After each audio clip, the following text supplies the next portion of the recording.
I think one of the things for us to take note of seriously is that we seem to be in a rushing, tearing hurry to achieve something and to arrive somewhere. Now, this is obviously a tendency of the self in us, which is always planning for achievement and for success and at arrival at some station in life which it thinks is going to enhance its prestige or power or position, whatever it is. And so long as we have this approach of rushing, tearing, hurry, I believe we will not be able to pay attention to the present moment. And it's very important to pay attention to the present moment, because if we don't do that, then we are not going to learn anything from what is transpiring in the crucible of the present moment, because that's where the drama of life is happening in our individual life and in the life of every other individual. So the spotlight has to be in that area, in the present moment. That is point one.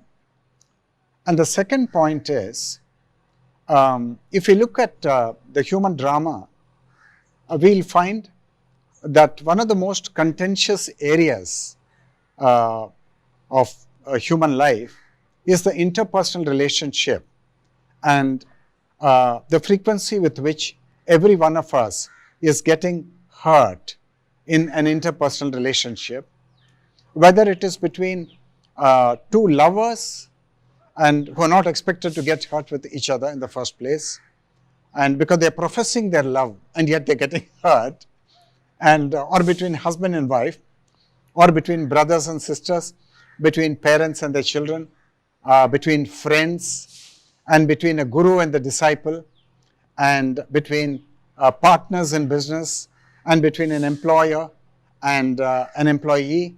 Almost you'll find this a universal problem, that where two human beings are there, you find that there is that's a very sticky ground and people get hurt. And it's important to understand what actually is happening when we get hurt. Now, if we really know that we are sovereign, which means that we are the primordial light, that we are the primordial awareness, and we are positioned there, and that is not a point in space-time, and that's a point outside space, and that's a point outside time, then whatever may be the insinuation that may be hurled on our face, then we will not get hurt. If we are positioned in eternity, outside space and outside time.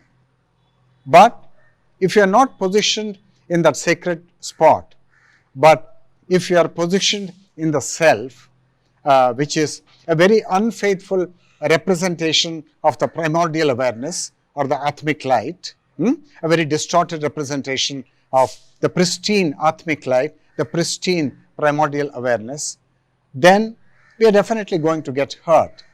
Because when we define ourselves through a certain image or through a certain concept, saying that I'm an older person, I should be respected, or I'm a highly educated person and he's only a servant, he ought not to speak to me like this, then those are concepts and those are sensory impressions, and we have defined ourselves either through the body or through a false sense of self, that we are a senior citizen, or that we are a boss in an office, or that we are a parent in a household, or that we are a guru or a church father, and that the other fellow is only a novitiate, and therefore he cannot talk arrogantly to us.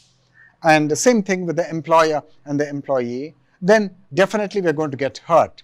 Because what is it that gets hurt? What gets hurt is the highly vulnerable, very transient and fickle image we have about ourselves, which is a very perishable thing.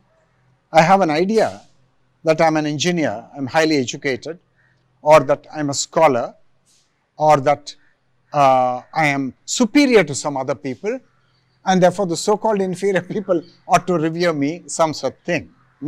Or that my wife should love me, or that somebody should bow down to me, and things like that. And between friends who are supposed to be equals, there too the self creeps in.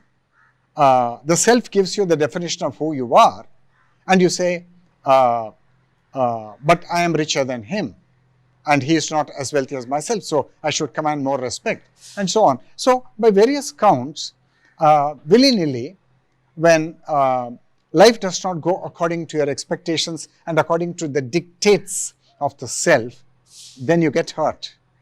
And then your sense of self is tarnished. But the question is your sense of self the real sense of self, or is it a dubious sense of self?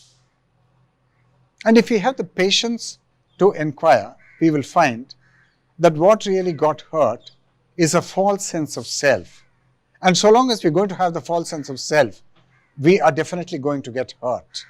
And the solution to the problem of getting hurt is to understand the process of getting hurt through self-knowing and bringing the life of the self to an end. That is the real durable solution.